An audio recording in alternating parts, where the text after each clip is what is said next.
നിനക്കായി ഭാഗം 7 തുടരുന്നു. കരഞ്ഞ് കുറച്ച് നിമിഷങ്ങൾ കഴിഞ്ഞതും അവൾക്ക് പെട്ടെന്നാണ് ഓർമ്മ വന്നത് താൻ എവിടെയെന്നും അവർ തന്നെ അന്വേഷിക്കില്ലെന്നും. അതിനാൽ തന്നെ മറ്റൊന്നും ആലോചിക്കാതെ വേഗം അവൾ പുറത്തേക്ക് ഇറങ്ങി.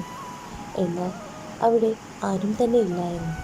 നന്നായി മനസ്സിൽ ചിന്തിച്ചു കൊണ്ട് തന്നെ അവിടെയുള്ള മിററിന് മുന്നിൽ മുഖം വെളുത്ത് വെള്ളമൊഴിച്ച് കഴുകി.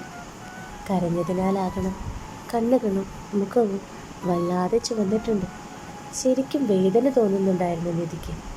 അവൾ സ്വയം ഒന്ന് നോക്കി. എന്നിട്ട് ചുണ്ടിൽ ഒരു പുഞ്ചിരി പതിപ്പിച്ച് പുറത്തേക്ക് ഇറങ്ങാൻ തുടങ്ങിയതും പെട്ടെന്നാണ് അവിടുത്തെ വെളിച്ചം നിലച്ചത്. പെട്ടെന്നായതിനാൽ അവൾ ശരിക്കും പേടിച്ചിരുന്നു. ഇരുൾ അവളെ പൊതിഞ്ഞത് ഭയം അവളെ പുൽകി. ശ്വാസമെടുക്കാൻ സാധിക്കാതെ നിധി തൻ്റെ ഇൻഹേലറിന് വേണ്ടി ബാഗ് എടുക്കാൻ നോക്കിയതും കയ്യിൽ ബാഗില്ല എന്ന് മനസ്സിലായി.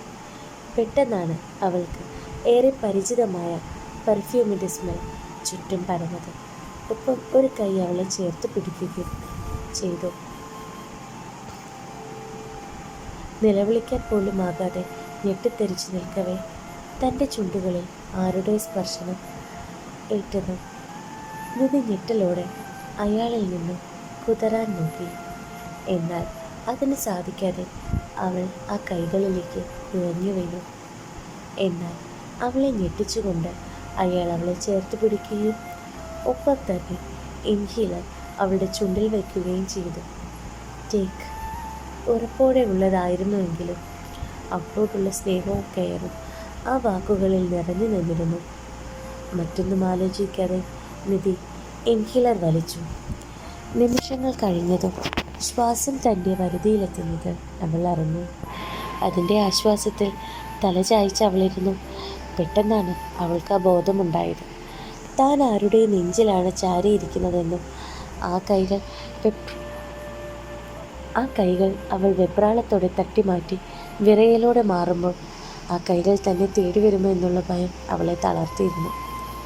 ഒന്ന് അലറാനോ കരയാനോ സാധിക്കാതെ തൻ്റെ മുട്ടിലേക്ക് മുഖം താഴ്ത്തുമ്പോൾ അവൾ തീർത്തും നിസ്സഹായയായിരുന്നു. പെട്ടെന്നാണ് അവിടെ വെളിച്ചം നിറഞ്ഞത്. ഞെട്ടലോടെ അവൾ മുഖമുയർത്തി.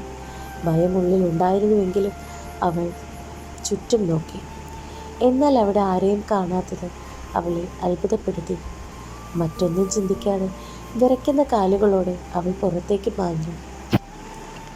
ഫോൺ വിളിച്ച് തിരികെ വന്ന ജീവൻ ഇതേ സമയം അവളെ കാണാതെ തിരക്കെ നടക്കുകയായിരുന്നു. താൻ അവളെ കുറച്ചു നേരത്തേക്ക് മാറ്റി നിർത്തി എന്നവന് തോന്നിയിരുന്നു. വിധിയെപ്പറ്റി അമ്മയോട് തിരക്കിയപ്പോൾ അവരുടെ ഭാഗത്തു നിന്നുള്ള പ്രവൃത്തി അവനിൽ വല്ലാത്ത വേദന നിറച്ചു. എല്ലാം അറിഞ്ഞിട്ടും അവർക്കരികിൽ അവളെ നിർത്തിയിട്ട് പോയതിനെ ഓർത്ത് അവന് തന്നോട് തന്നെ ദേഷ്യം തോന്നി.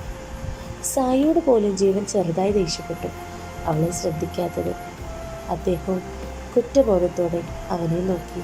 അല്ലാതെ ഓടുന്ന നിധി ആരുടെ നെഞ്ചിൽ വന്ന് ഇടിച്ചു നിന്നു.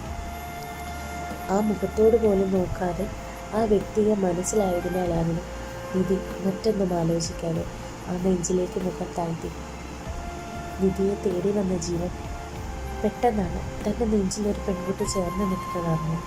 അത് നിധിയാണ് എന്ന് മനസ്സിലാക്കാൻ അവന് നിമിഷങ്ങൾ പോലും വേണ്ടി വന്നില്ല. ഞെട്ടലോടെ ജീവൻ തൻ്റെ നെഞ്ചോട് ചേർന്ന് നിൽക്കുന്നവളെ കണ്ട് വല്ലാതെ പേടിച്ചു പോയി.